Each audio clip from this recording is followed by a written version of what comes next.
I'm looking right at him. I'm saying it. This is just me. I'm blaming him. I'm blaming the president of the United States of America if the New York Knicks lose this tonight. ESPN commentator Stephen A. Smith, who was talking about running for president, said he would blame you if the Knicks lost the game. How do you respond to that? I think he's a nice guy, but you need a certain aptitude to run for president. You need a high IQ. I'm not sure that Stephen has that. I don't think he does that. Okay. Stephen A., your response? Good morning, ladies and gentlemen. How you doing? Our president showed up in New York City last night. And needless to say, what I feared would happen ended up happening. The New York Knicks lost. And obviously, I'm blaming him. Why am I blaming him, ladies and gentlemen? It's very, very simple. Because the president disrupted our mojo. I've said this on many occasions over the last 24 hours, and I'm saying it again.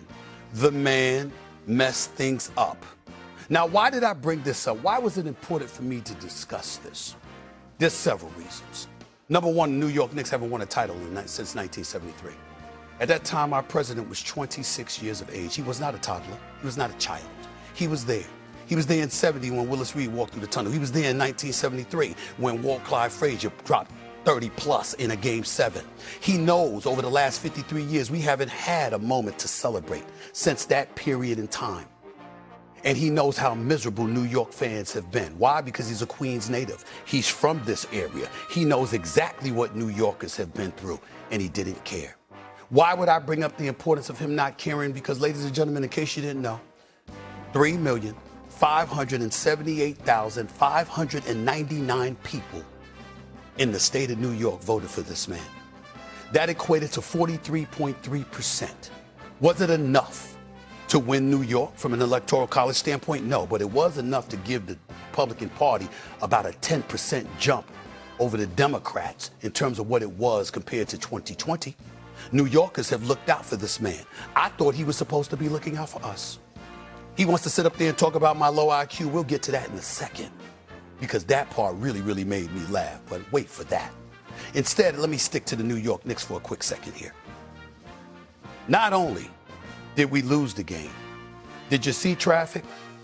Did you see the watch party that wasn't outside of Madison Square Garden? Did you see thousands upon thousands of faithful New York Knicks fans that were forced to remove themselves from the area? They're going to sit there and tell you there was some condensed area that was blocked off. I was on 25th Street. I couldn't get through it with my car.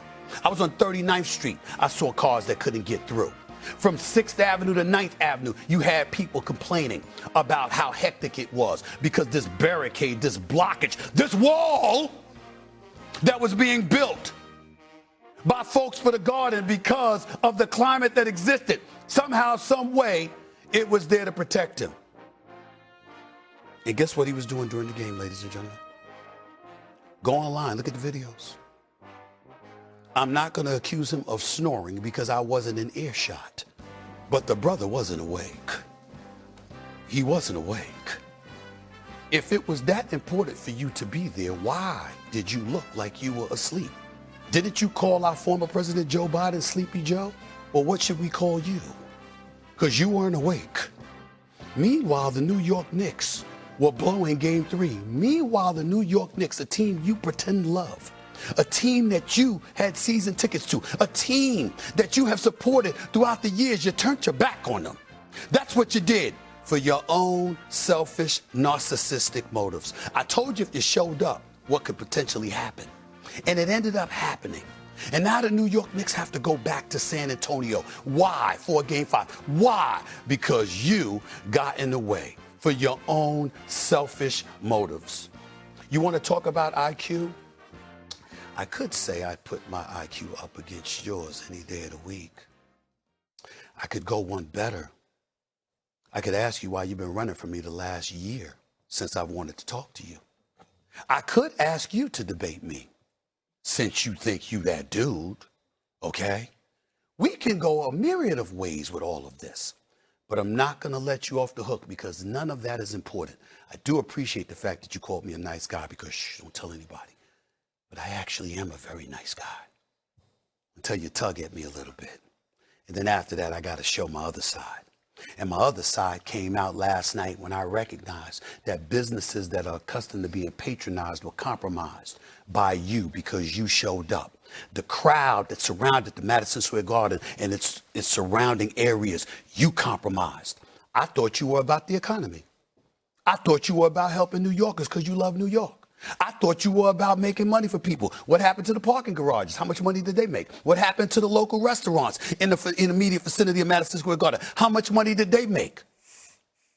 We know you've made a lot of money. We know you keep making money.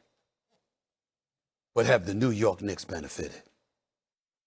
The answer to that would happen to be no. This is a sports show, so I won't go any further than that other than to say Brunson played better when you weren't there. Mikal Bridges played better when you weren't there. Karl Anthony Towns played better when you weren't there. Landry Shamet played better when you weren't there. The crowd was festive, hyped, and more intimidating when you weren't there. Businesses were thriving before you showed up. Parking garages were being fed before you showed up. There was noise reverberating off the walls of Madison Square Garden before you showed up. And this is what you've done. I thought you were a New Yorker, Mr. President. I thought you cared. I thought it mattered to you. Gotham City, the New York Knicks, the erasing of a 53-year drought. I thought that mattered to you. Evidently it didn't. And you know how we know? Because you're actually talking about coming back for Game 4. Why would you do that when you couldn't stay awake? It's clear you need your rest, isn't it? The New York Knicks need it too. Give New Yorkers a break. Stay at the White House. Go to Mar-a-Lago. Go to Bedminster. Do whatever it is that you got to do. Just stay the hell away from the New York Knicks for the rest of this series. Pretty please with sugar on top. That's my sports version. More extensive analysis of your betrayal to New Yorkers will come a little bit later on my own platform outside of New York City in ESPN. Stay tuned.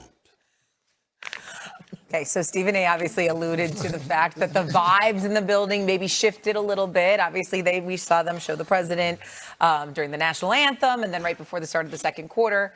In terms of vibes in the building, I know, Cameron, you weren't in the building, but you watched it on TV. Perk, you were there. Do you feel like the vibes at the Garden lived up to the hype? No, listen, I'm telling you, I was waiting for that moment yesterday. I was waiting to go in.